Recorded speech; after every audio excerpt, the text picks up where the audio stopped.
This episode of Startalk is brought to you by CuriosityStream. Hey, YouTuberverse! Up next, Adam Savage talks about building stuff. This is Startalk. I'm your host, Neil deGrasse Tyson, your personal astrophysicist, and we're coming to you from my office at the Hayden Planetarium of the American Museum of Natural History right here in New York City. Co-host today, Chuck Nice. Chuck. Hey, Neil. Always good to be here at the Cosmic Crib. And who we making a sandwich with here?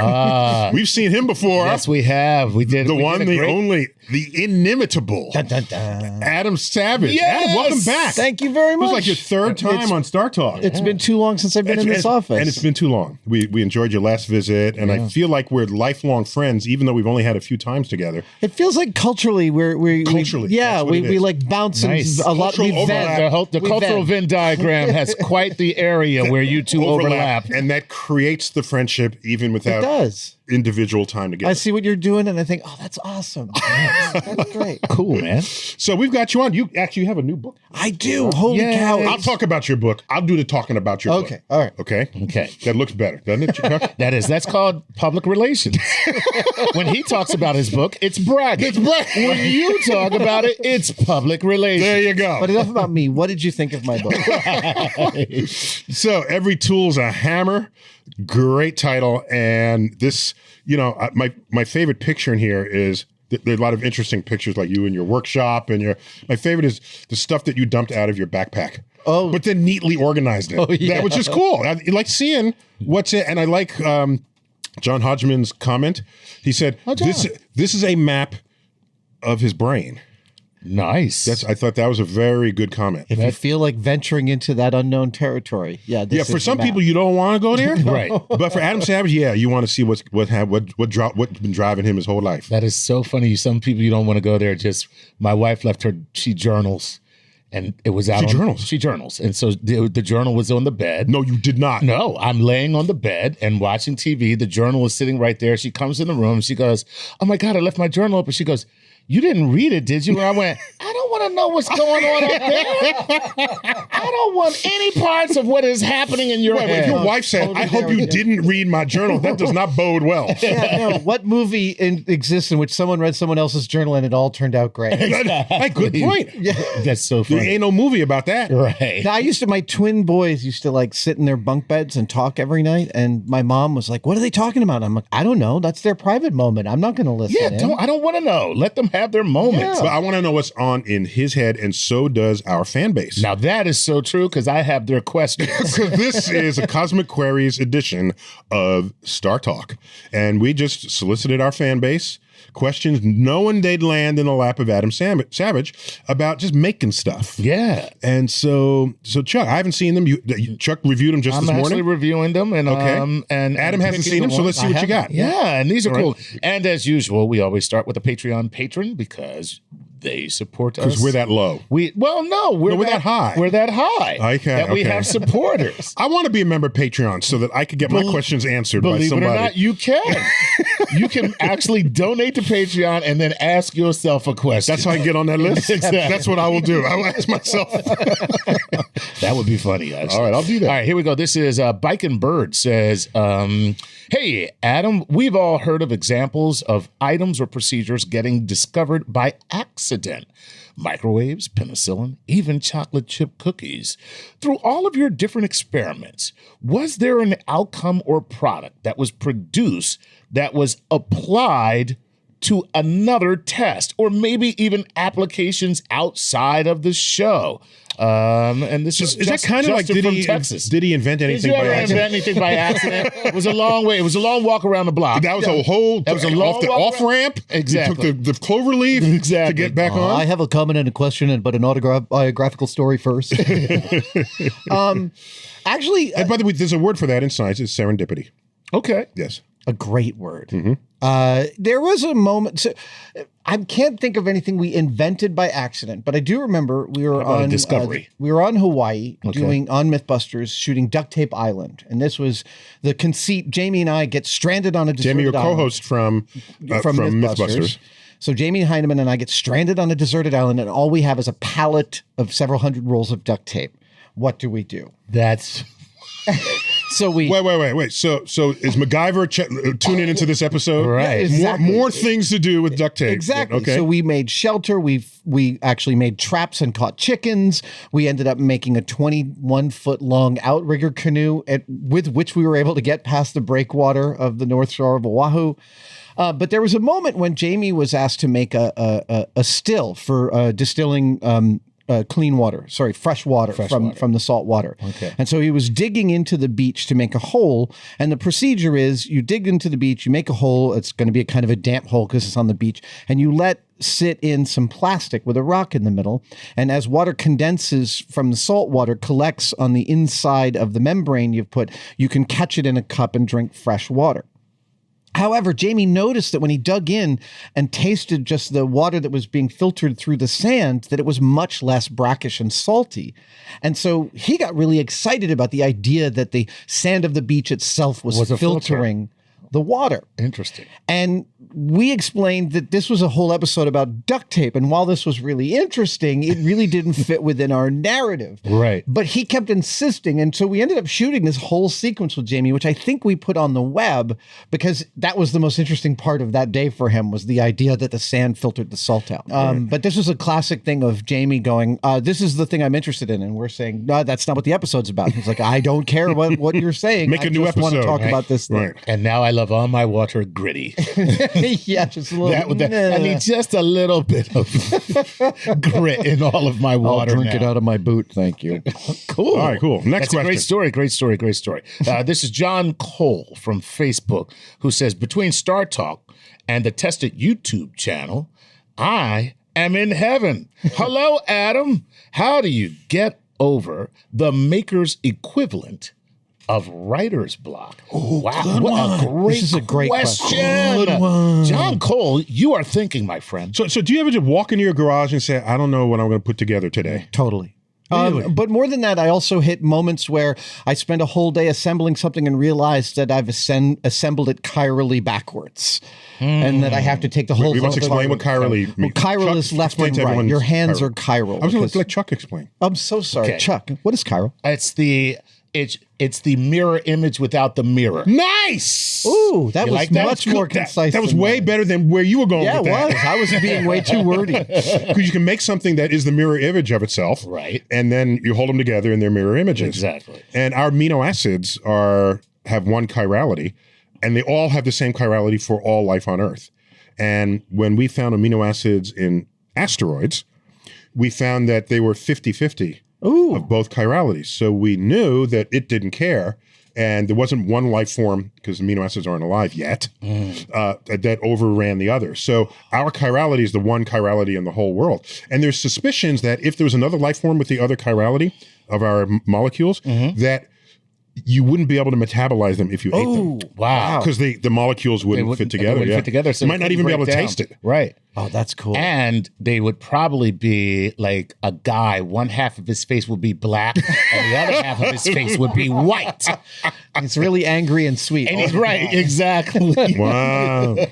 But so from a standpoint of making, whenever you have two parts that are chiral, it can be a devilishly difficult assembly problem because everything looks very similar, but the order of operations is very precise. Tetris is kind of like that. Two of the pieces are mirror opposite each other. right. Yeah. So regularly in making, you hit a spot where you've I saw 3D Tetris, I was thinking. Sorry. so you hit a spot where you've screwed something up, and I feel really dejected about it, and I don't feel like moving forward, or I don't feel like undoing the 5 hours of work I've just done. Wow. And I'm angry. I'm pissed off. I feel sad about it. That's funny because I feel the same way whenever I put anything together from IKEA. And It's Chuck, that table is upside down. the blisters. Really? Yes, totally. IKEA is absolutely ripe for that kind of screwing up. but go ahead. Well, so And how does everything fit in a flat box anyway? Isn't it something that should not be able to fit in a flat box? That's so. the IKEA car. All right, sorry. Go ahead. There's a line from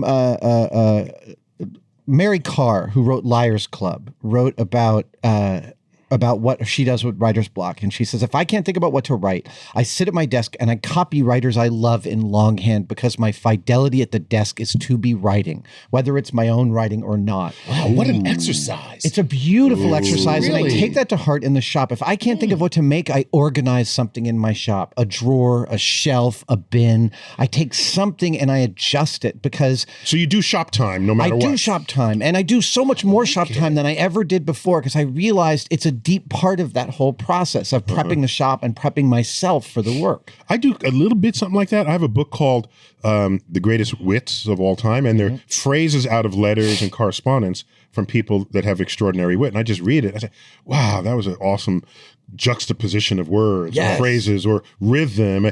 And that just sort of re-baptizes me into a mood Right. that I then say, okay, I'm ready. I can feels I can move. fertile. Oh, wow, there you go. Yeah, very I like good. that. So do you ever suffer writer's block, Neil? No, I go through this exercise. I have a lot of books written by writers who like writing about writing, also about whatever else they wrote about. Right. Did that sentence That make sounds, any sense? it sounded very meta. It's a lot of inception. I would never today. want to write that sentence. That's only a speakable sentence. And so, and there's one sentence that I think I uttered this in our last recording, a sentence from The Great Gatsby. This is a sentence where I knew I still have not become a great writer, and maybe never will. Oh, wow. Okay. Okay. I have to hear this now. In his blue gardens, men and girls came and went like moths amid the whispers, the champagne, and the stars. That's a great. I can't. I read that and say that's why I am not a novelist. Yes. And he is. Yeah. You're reminding me of one of my favorite passages. Obviously, from, this is from the Great Gatsby's yes, of course. his party. Yeah. Yeah. You're Well, reminding me of a line lovely from simile. Chandler. I mean, that's like a perfect simile. Plus, he Came mentioned and went as Amazing. moths. yes, as moths. It's beautiful. Amid It's very elegant. the whispers of the champagne and the stars. Incredible. Yeah. You know, I didn't come here to feel inadequate, And yet, and yet here we are. So what were you saying, Adam? I was saying it reminds me of this line from Chandler where his hero Marlowe is sitting in a waiting room for too long and he describes the time passing as the minutes tiptoed by their fingers to their lips. Lovely. Okay. Okay, so I have one. It's a quote from my father. Seriously, what the hell are you still doing here? You haven't moved out of the basement yet? That's a talk every father has.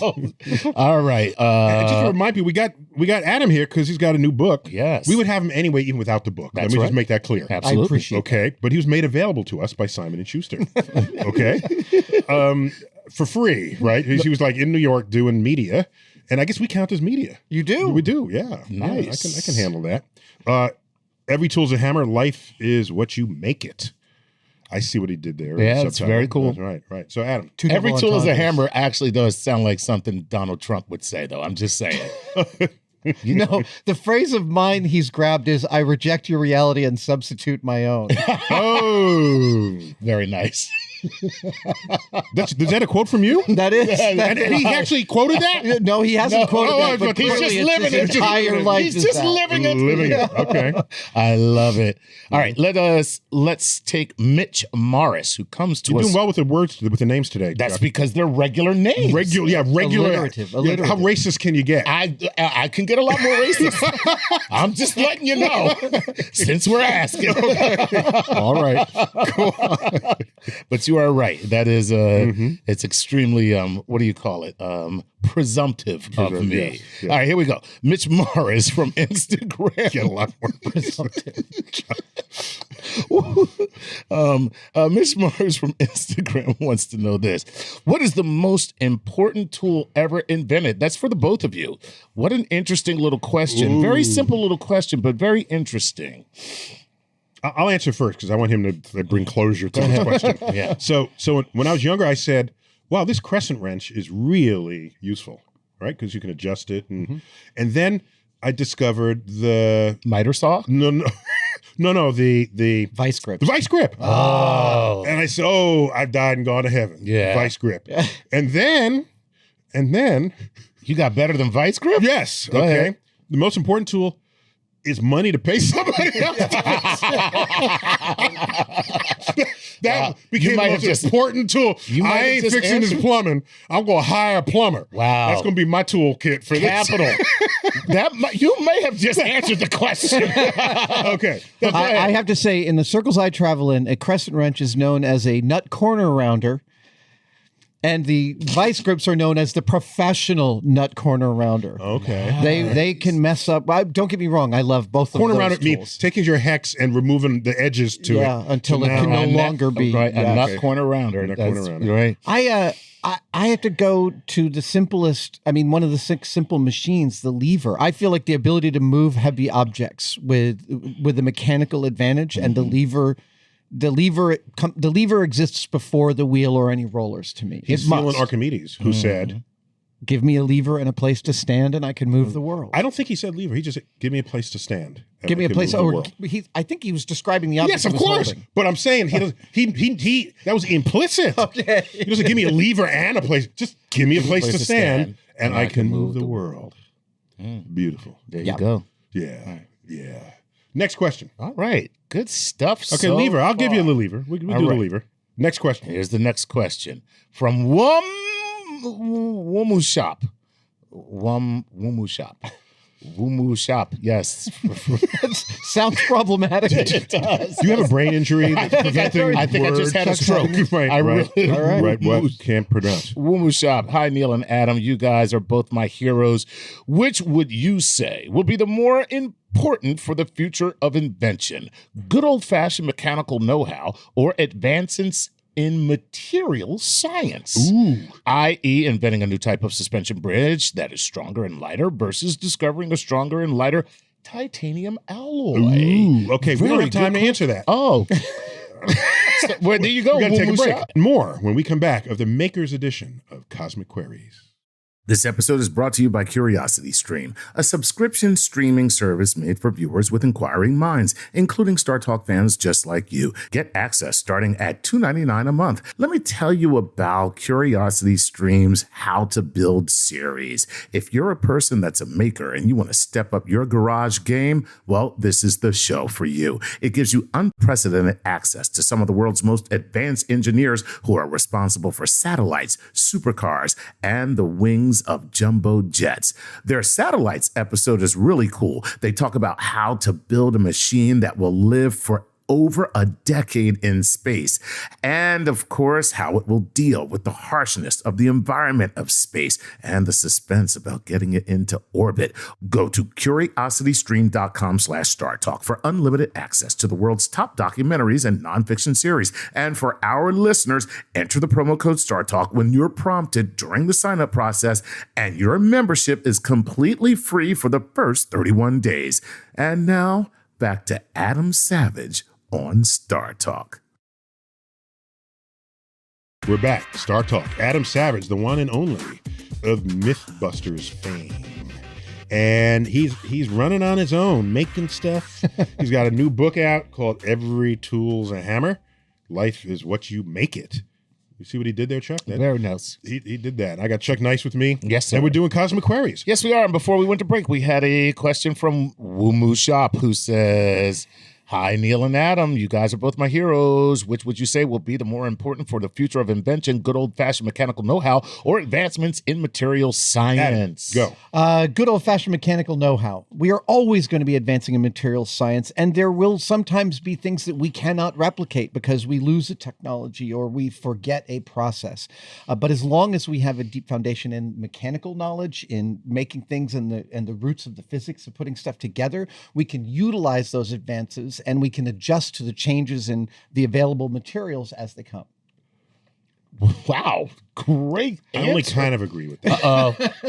I'm agreeing 50%. Oh, okay. Okay. I'm into material science.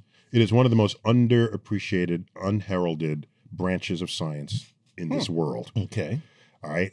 If you go back 50 years, hardly any. Now, I'm not bragging about this advance. I'm just citing it as a difference in our lives. You go back 50 years, hardly anything was made of plastic. Correct. And almost everything is made of plastic today. And it's working out great. For many things. As long as you don't have to throw it away, okay? It's working out great. The plastic is stronger. It's more reliable than other materials, and you can mold it. And just think of the things that having simple, quote, standard mechanical knowledge is. So what? Look what this material can do.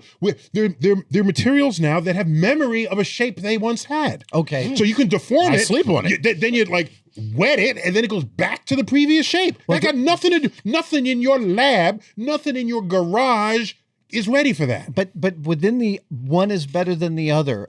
Mechanical knowledge can push humanity forward on its own, whereas material science can't necessarily. With the good materials, you don't need the mechanical knowledge. It's built into the material itself. I totally disagree with that. Smackdown. Meet me in the octagon. Yes. We actually, as an aside, I just finished a new show for the Science Channel called Savage Builds, in which I build absurd things every week. In the first episode, we made a suit of Iron Man armor in 3D printed titanium. Wow. And speaking of material science, I discovered that when you 3D print titanium, you can attenuate its grain structure so that it is far stronger than normal titanium. Because you can give it these super tight little crystalline They can granules. get closer. Right. Yeah. Wow. Make it tighter. But wait. Except that makes it denser. It seems to me. It didn't in this case. didn't, No, okay. it's still 45% the weight of steel. Interesting. And Okay. as stronger and If stronger. you made it denser, you would lose some of the value of it being light. Yeah, no, this stuff was Right. amazing. We had potato chip thin pieces. They were bulletproof. Bullets slid right off of this Now, stuff. wait a minute. Is this something that was already discovered? Oh, or yeah, is yeah, it yeah. just something No, that GE you is discovered? using 3D printed titanium in their jet engines right now. Okay. Absolutely. Yeah, So but it's what if you it's a accidentally property discovered that you discovered. No. It's a I was- property that you found for yourself. I was It's not working to with make the- Armor out of it. Right. There's an amazing engineering school called the Colorado School of Mines. Yes, everyone knows that. Those Yes. guys are incredible. And I worked directly with them in their additive manufacturing department. Okay, so he just figured out a brilliant new material to make armor for knights. 600 years late. Exactly, man. That's great. Yeah, but I can't wait to see what new material is coming down the pipe and how that might transform how we live. I think about that all the time. Okay. Yeah. All right. All right. Excellent question once again from our listening audience. And just for the point of info, we transition from that's cheap, it's made of plastic, to that's made of plastic, fine. I don't have any problem. It'll last forever. Right. That happened we're about the same age, Yeah, probably. yeah. That happened in our lifetime. It did. Yes. It did. Okay. I totally agree. I don't want to smack you down too hard. just the octagon will decide this. Okay. Does anyone know what the octagon? I'm sure they do. And there's a lot of UFC fans Yeah, listening okay. right now. I don't know what the Venn diagram is. Or, Yeah. Right now, there's a guy calculating an equation of kick-ass right now. This is Mike Pumaking.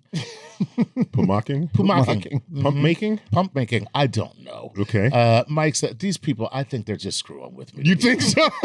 I really do. They're like, is it Chuck? We're going to just make up names. All right, here we go. Mr. Savage, what is something that you would think will be possible to build in the future that is now considered science fiction? Ooh, very good. That's a great question. Room temperature superconduction? Ooh. Wow. Wow, you went for a big one, I didn't did. you? No, I'm really excited about, speaking of material science, I'm really excited about See? graphene. It And came back. It came back to me. That's true. Material science.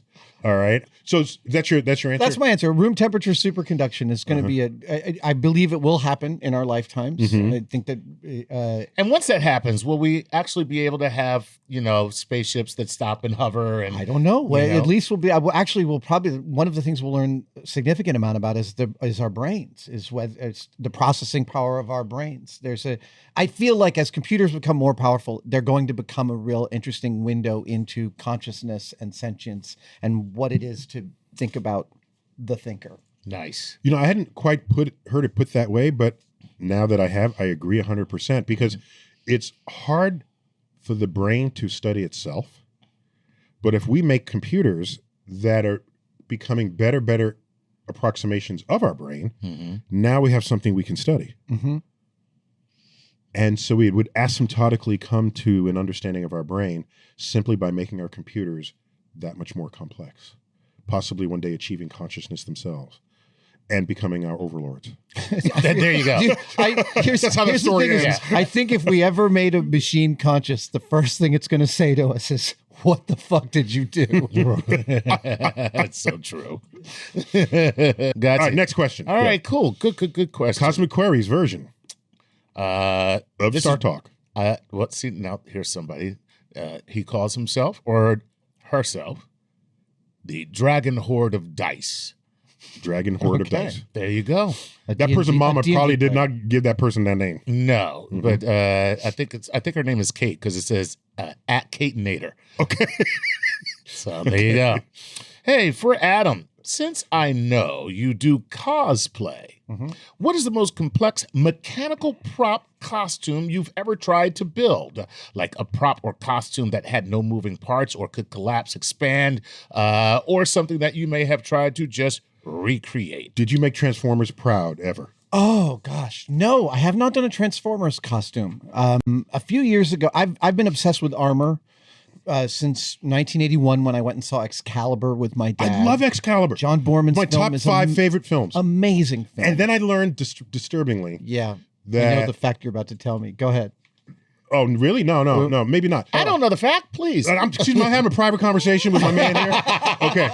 So Excalibur from the early 1980s, John Borman, an early film that had Patrick Stewart in it. Patrick Stewart, Liam Neeson. Liam Neeson's in it. And Gabriel Byrne. And so is Helen Mirren. They're all in so this movie. In that okay? movie. It's the King Arthur story told. So thank you. Much later, I realized I think half the reason why I liked the movie was because of the soundtrack. Oh, okay. It is very powerful Wagnerian, and that which is not Wagnerian comes from Carmina Burana. Very emotional, energetic music that you're just feeling every scene. Then I thought to myself, maybe the movie's not so good, but the music was amazing, and that completely compensated for it. I watched it recently. It's still super campy and still really impressively great. But did you watch it on mute? No.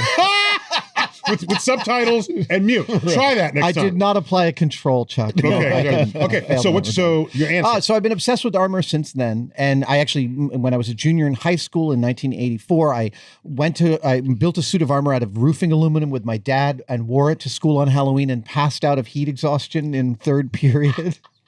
This is all just up north at Sleepy Hollow High School. Hence your Twitter handle. Don't try this. Exactly.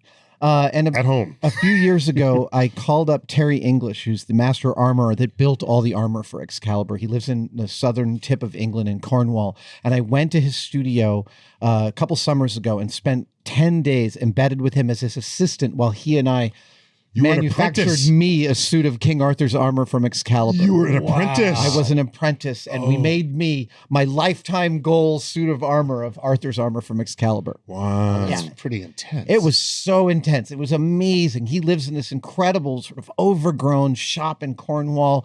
He is you in England. Yeah, totally. Whoa. There's only room for one per continent, I think. I don't know. That was by far my favorite mechanical prop construction. Okay. Wow. But it was not electronic or anything. No, it was just mechanical. No, hammering aluminum all day long. Did you have chainmail and everything? Yeah, absolutely. Oh, man. Wow, that's pretty wild, man. Hey, congratulations on that. And you still have it. Oh, yeah. I wear it every chance I get. How do you get it through TSA? Or whatever they were known back then. No, I actually took it to New Zealand last year to make a little film with Peter Jackson about it, where a demon tears my arm off. We called it A Farewell to Arms.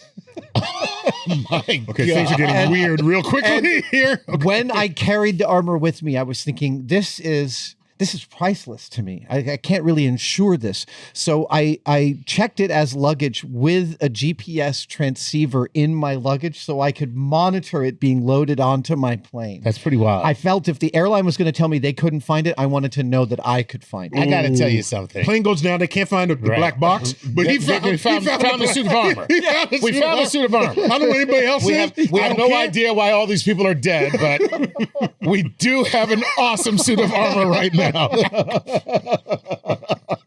Oh my God. Dang, dude. Wow, man. That's Okay. That's pretty wild. You're far weirder than I ever But wait a minute. Consider that a extrapolated for hot you. compliment. Yes. Wait, you and I knew Peter you would. Jackson are making home movies?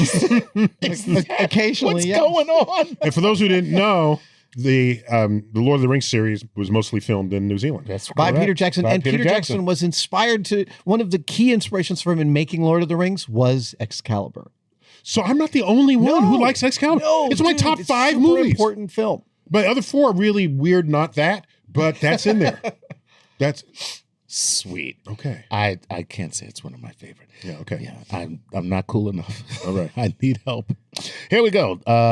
This. One other thing. Go ahead. These 5 movies are like the only 5 movies I've ever not only seen a zillion times, but sat through the director's narration. Narration? Oh, yeah, right. yeah, yeah. Right, Director's 'cause commentary? The director's commentary. Because you have to like the movie so much That you'll that suffer you don't even through? need to watch this next Totally. iteration I'm of right it there with and you. hear somebody just talk through it. Yep. Nice. That was Well, you've also seen it that many times. well. That's part of that's how you earn the director's cut at that right. point. Exactly. Yeah, yeah. Right. All right. Now I got to know what are the other 4 movies. Yeah, no, I do too. Yeah. Really? Yeah, because if that's part of the top 5, Yeah, it's the and top that 5. means there's 4 other movies that Okay, made number it to one- director's cut. with Number you. 1, The Matrix. Okay, I'll Okay. give you that. Number Matrix. 2, All That Jazz.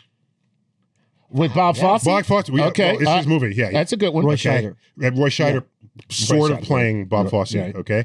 3, The Conversation. Ah, such a good movie. Oh man, now I'm Francis lost. Ford Coppola. Oh, my Coppola's God. The Conversation. Conversation. Walter Murch. Oh my god. 4. It's a toss up between. Oh wait, Conversation. That's with the man and the woman. Yes. Okay, go ahead. that movie. That movie. With the man and the woman. Okay, all right, go ahead. Go ahead. Conversation. And then there's probably a toss up here, but the West Side Story. Amazing. That's great. West Stanley Side Story, Donen. and then Excalibur. I think it's 5th out of those 5. I say there's at least 9 films in my top 5. Wow, you I'm there are just 9 gonna films in hold my that. top 5. That's good. The top 5 lists actually can go quantum, and we can fit lots of we got Right. another dimension. on Yes, it. exactly. You've got timelines on your totally. So those 5 are so unlike each other. and there's what an eclectic mix. It's you really have weird, here. but Great I eclectic totally. mix. So I used to dance. Okay, so hence the Bob Fosse. Have you done Dancing with the Stars? No, that's so I cliche. know, I know dude. it is, but okay, I danced in suddenly my want day. to see you on that show. When I was dancing, no one was publishing my books. Now the publishing, I don't need to dance anymore. Okay, so what? Do you love Strictly? I'm serious. Do you love Strictly Ballroom? I'm dancing for nobody. Okay, my people have come a long way. Copy that. Okay. Okay. All right. So there's that, and I wrote a column for a magazine under the pen name of Merlin. So I have extra interest in the Merlin Arthurian legends, and I have the Mallory book in vellum. So there's that. Matrix, of course, is the Matrix 1. Of course, it's just 2 or 3. Absolutely perfect. Matrix No, has to be there. There are 2 other movies. And the conversation was just so well done. Amazing film. And there are no explosions. There's Right. no chase No. scenes. Okay. It was a story well done. And so there I am. Nice. Those are my 5. Now, well, listen. So there you go, people. Now you know what you're doing. Netflix and chill with Neil's list. That's a weird list. What a weird list to Netflix and chill, and right? West Side Story is New York. It's the city. I'm half Puerto Rican. My mother's name is Shrinchita Maria Feliciano Tyson. Okay, that's her name. West Side Story is such a masterpiece. And it's a masterpiece. Masterpiece. And while I don't know how to compose music, if I ever could, I'm imagining that I could compose the music that Of we hear West in Side? West Side Story. Wow. That's where I'm thinking that's what I would reach for. And that would be your North Star. that'd be my North Star. I like, well, beautiful. He's beautiful. I love Adam. This episode is brought to you by CuriosityStream, a subscription streaming service made for viewers with inquiring minds, including Startalk fans just like you. Get access starting at $2.99 a month. Join CuriosityStream to hold you over between new episodes of Startalk Radio. Come on, we only put out an hour of Startalk on YouTube every week, so you've got some time to kill. They've got some other cool shows on topics like science, history, nature, and society. Lots of cool people involved in these shows as well. Sigourney Weaver, Jane Goodall, Sylvia Earle, and so many more. Go to curiositystream.com/StarTalk for unlimited access to the world's top documentaries and nonfiction series. And for our listeners, enter the promo code StarTalk when you're prompted during the sign-up process, and your membership is completely free for the first 31 days.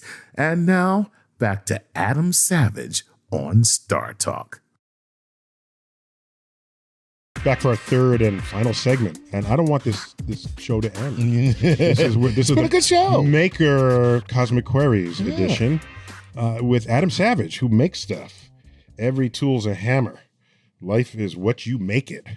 And this is, it's a window into your brain. Oh yeah, there's some organized shelves. I like the fact that you have photos in it. Thanks. Oh yeah. To thank your publisher for agreeing to. They don't always agree to put pictures in their books. No, they did. I threw tons into the manuscript, and after we had the manuscript approved, they said, "Okay, so you're responsible for all the permissions for those photos." Oh, publishers are such wimps when it comes to that. Oh man, don't get me started. Yeah. So definitely. So next question. What was that? All right. So this was Lane from Minnesota who said, as a builder, I remember failed projects more than the successes. Stop there. Is it true? So tell me about failures relative to successes. Well, and we talk about this a lot these days. Failure is a really popular word. Silicon Valley says, build fast and break things. We talk about educating kids. We talk about teaching them how to fail. And I have a particular take on this because I think failure is a fine word. By the way, a version of that from the 90s or 80s, which was shocking when we first heard it, was if it ain't broke, break it. Break it. Yes. So that way you might invent something better than the thing you had before. And just because it worked doesn't mean that's the best version of what it could be. Indeed. Or you just end up with a lot of broken shit. That's if you're not creative. There's always broken shit behind Don't it. heed that advice if you're not creative. All right, so go ahead. But we don't really mean failure. Wrong turns on the path to get to a success are not failures. They're simply iterations. And I'm here. And that's not a euphemism or anything. No, like my smells like one. What I want to preach is that both science and art are iterative processes that include tons of wrong turns, and the wrong turns aren't outliers. They're part of that process. And we go up the path and we're like, okay, this isn't the path. So let's go back to the fork and continue down another path and see if that's the path. And so, yes, I also remember my failures more than my successes because that's where I learned. The failures are the failures. The wrong turns I took to get to the right turns are the places that I learned the most about myself and about how to build things and about how to recover from those moments. You know what they say about rocket launch failures? That they're not failures, they're just experiments rich in data. But this is right in the movies. There's always the guy who says, my experiment was a failure. No scientist says that. No, we don't actually. If it's well designed, a negative result is actually useful information to you. Indeed. Right. Publishable information. We don't. You have to say that when somebody else is paying for what you do. Yeah, but all of our I was just reading an article the other day about how publishing journals don't highlight null results. They don't value it in the publishing. They don't value it in the publishing. And we should. We should. More. It's a problem. That's true. I never thought of that. But yeah, there is a great deal of value. It tells you what not to do. Exactly. It tells the next person, what not to do. This is what I did. It didn't work out. And now I don't have to waste time going down that. Because the scientific inquiry that is equally as important as some brand new fact. Oh, no. That makes a lot of sense. That's Chuck has a new hero of the recent months who may have been responsible for setting us down the wrong path. Because his mantra was failure is not an option. This was from Apollo 13, and this is Gene Kranz. So failure is not an option, and then that became America. We're not going to fail, and then we lost track of the value of failure. We lost track. The most surprising thing I learned from doing Mythbusters for 13 years was how surprisingly creative the scientific discipline is and how it mirrors the creative discipline. To me, conducting conducting and building experimental methodologies is every bit as creatively satisfying as making a sculpture, painting a painting, or writing a book. I agree 100%. But I think it's better when you call it a wrong turn, the way you put it that way. Because if you think about it, just from a standpoint everybody can identify. A driver's standpoint. When you make a wrong turn, how many times have you done that and discovered something that you really like. Oh, there's a botanical gardens over here. Yeah, Oh, there's exactly. Oh my God. You know that process is the soul of stand-up comedy, Oh, absolutely. Yeah. right? Yes. Iterate. Always. Every joke. Even, listen, it's the same process even when the joke works. Yes, You go back and you crack it. try to crack it open and see how If can it I works, make break this it. even better. indeed. If it works, break it. No, absolutely. Yeah. All right. Super Next cool. question. Wow, Lane, what a great question. You're a hero, Lane. That's what you are. You are. All right. This is Chris Goes to the Park. Thank you, Chris. All right. Thanks, Chris. He says, hey, Adam, are there any inventions your team created on Mythbusters that you have kept or that you might still use today? P.S. Loved your show growing up. It inspired me to study engineering. Now I'm an engineer. Ooh. Oh, Ooh. that always Beautiful. amazing to hear. There's nothing that we kept from the public on Mythbusters except for one thing. Ooh. Cary Grant and Tori were. Wait, I didn't understand the question. Do you mean, is there something you made on Mythbusters that the public never saw? Or no, is there something you made that you took home with you? Something we came up with or that we discovered on Mythbusters that we have somehow kept from the public. That's not how I read the Well, question. no, he meant, but I like that. That's He even meant, better. is there anything that you invented or came up that you were like, wow, this is so good, I'm actually going to put it to use in my life? Right, that's how I read it. Yeah. Wow. Yes, I mean, really, it was the process of telling the stories on Mythbusters. I mean, Yeah, but wait, that's not as interesting a question as the one you thought it was. No, I was going to say. All right. Let's assume it was the question you thought it was. Exactly, which is Cary right. Grant and Tori were testing the explosive. My co-hosts on Mythbusters, Carrie Byron, Tori Beleche, and Grant Imahara. They were testing a story that involved a commonly available material that is as close to a description as I'm going to get, and its explosive properties. And what they determined with this use case scenario was so spectacularly, terrifyingly explosive that we agreed to destroy the footage of the explanation and never tell how we got to that. And I thank you for that. Oh yeah, no. Yeah. Bomb squads the world over know what we figured out on our own, Right. and are thankful that we've decided not to put that in the episode. So, yeah, it's like, Yeah, but our engineer Ben just found it on YouTube. right. Did you know if you took cotton balls and chewing gum, you could actually bring down the World Trade Center? Like, what? I'm like, yeah, no, that's crazy. Yeah, so. Okay, so the answer is yes, you did. Yes, find something. yes, yeah. So you quarantined that information. We did. And just said to hell with it. The world doesn't need it. It will not be better for this bit of knowledge. All right. Now, just between us, what were the materials? It's just between you and us. Yeah, Wait, just no between no us. one's Just listening. what were the materials? So. All right, I don't Next want question. to. I don't want to know, to be honest, because I can't be trusted. All right, this is Ringamilly, who says, "How do you create new things that haven't before been thought of? In other words, what is your process for creative discovery? Good. Like, is there any process that says, well, you know what? Boom. Well, I don't know if it's reasonable to think about something as I want to make something that's never been thought of. I don't think we have the choice to sequester an invention or a build or something creative into a category before it's been made. And everything we made is based on everything that we've seen. So just as is it Newton that said we stand on the shoulders of giants? Yes. Just as Newton says that we all do. It's called If I culture. see farther than others, it is because I stood on the shoulders of giants who have come before me. And that is one of the greatest descriptions of culture that anyone's ever penned. That's exactly what's happening.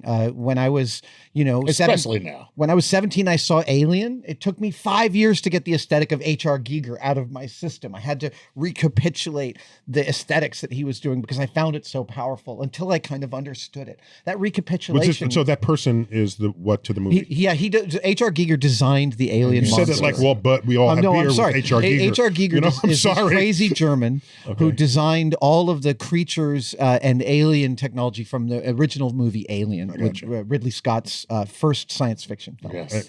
And of course, with Sigourney Weaver. Sigourney Weaver, Tom Skerritt, Harry Dean Stanton. That's one of my top 5 films. Okay. An amazing film. I mean, it's a gothic horror film, not a science fiction movie, but My issue with it was that the alien still had like a mouth, a jaw, teeth. Yeah, but he had a mouth and a mouth. A mouth and a mouth. I mean, that's pretty creative. Yeah, no, No. I'm just thinking most life forms on Earth do not have a mouth and teeth, like trees and worms and butterflies and this sort of thing. So if you're going to have a complete alien, you should be more creative than even that. Like The Blob, 1958 Steve McQueen movie. Yes. That's, you got no bones. It's nothing. It's just a blob. It's terrifying. What was it? Right. It was a blob. It was a blob. It was completely terrifying, Right. and it would eat your blood, suck your blood. And do you know when the blob first landed, you know what color it was? It was transparent. It only turned red after it ate its first victim. Whoa! Yes, you didn't know that. I did not. We didn't know that. Why are you hitting him? I know that. Okay, so and it can come through the vents into the thing. yes. So that's Yeah. to me that's creativity. Yeah. Okay. So I don't think that you can say to yourself, I want to think of something that's never been thought. I think you have to just keep on thinking, what do I want that doesn't exist? What do I want to make extant that I can't obtain or I can't get? So your urges are guiding your creativity. Totally. Oh, there you go. Absolutely. And that's what this book is to me. It's a permission slip to everyone to follow those weird urges. I call them secret thrills. So you shouldn't titled it "Follow Your Weird Urges." Be a bestseller overnight. The publisher rejected that subtitle. Rejected that title. Is it too late to change the title? Because that's a damn good title. Let's just remove the cover. Right. Follow your weird So you can urges. draw it on the. I know what I'm signing in your book, Neil. So we have to go into lightning round now. Okay. Okay. We have a few minutes left. Okay. I need from you soundbite answers. Great. Okay. Are you ready? Yep. Chuck, go. All right, here we go. This is Olivia Waits from Instagram. She wants to know, how long does it take to usually come up with a truly new idea? That is impossible to quantify. Next. There you go. Canna Slicker says. Wait, let me ask. What's the longest and shortest time it took you to come up with a new idea? Oh. Just like get the range. Impossible to quantify. The range between 1 minute and 17 hours. Okay, good. There you go. I'll accept Pulled it. that one out of his ass. Yes. the 17 Sorry, hours we were one. looking for 2 days. Wrong answer. All right, go. Here we go. Canasilicker. What? That doesn't even sound. I think somebody made. Never mind. What is your most unique, out of left field inspiration that has ever happened to you or even surprised you? That is weird. Where did you find inspiration in a place that you never thought you would? Good. Oh wow, I'm gonna need time to think about that one. I don't have a soundbite answer. You have to the end of the show. Okay, next question. Okay, here we go. Julie. Wait, let me reword that question. Maybe it's the same question. Among all your sources of inspiration, what has been the most fertile? Reading, actually, always reading about the first experiment of something that was discovered. Reading Fizeau's speed of light experiment is so thrilling. Okay, good. Mm-hmm. Wow, what a great answer. Even better question. Sorry. Fizeau is in Doppler Fizeau. It's in late 19th century, early. He calculated the speed of light with the clockwork and mirrors. Okay, there we go. Next. There we go. This is Juliet from NB says, if you had unlimited resources and time, what would you build? I'd build a spaceship and I'd go to the moon and then I'd go to Mars.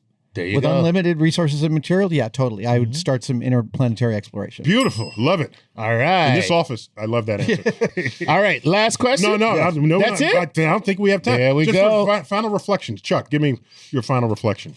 I am going to now pursue my weird urges. Weird urges. There And you go. I am really happy As long as that they're I have, legal, go for it. I'm Okay. happy I have permission to do so. You do. Okay. Adam, you got this book. Presumably, there's still stuff in you that's not in this book. Otherwise, buy the book and then we don't have to ever watch you again. Right? So, Oh yeah, I held some stuff. tell me back. something that's not in the book that we should carry with us. Oh wow. That all human beings really want to do is tell each other stories. Ooh. And that's both science and art. It's how we understand the universe. Even if the story you're telling is how to build something. Indeed. Ooh, I like it. Very nice. So what I'd like to think, if I can add to an earlier question about creativity, to have a thought, to see what everyone else has seen and think what no one else has thought, that's a commonly invoked definition of genius.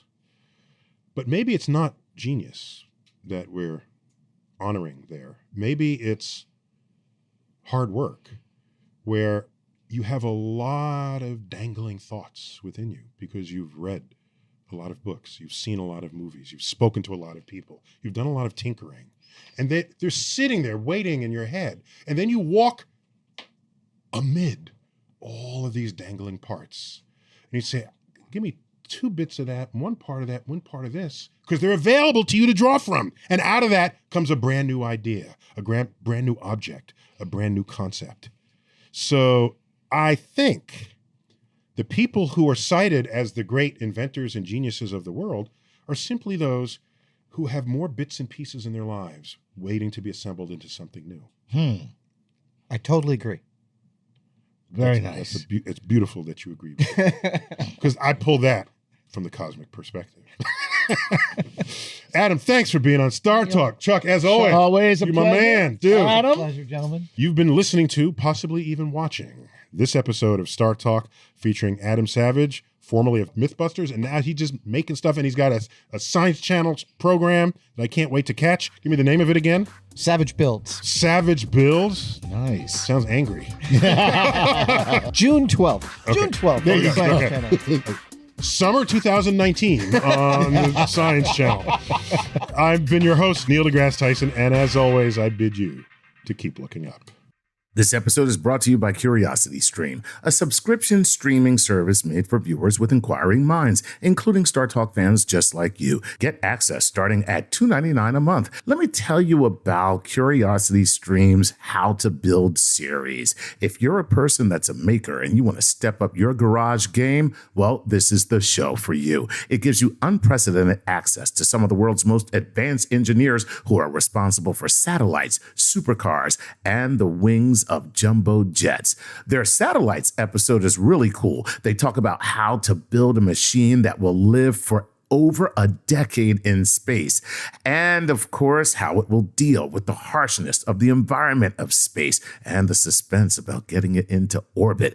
Go to curiositystream.com/StarTalk for unlimited access to the world's top documentaries and nonfiction series. And for our listeners, enter the promo code StarTalk when you're prompted during the sign-up process, and your membership is completely free for the first 31 days.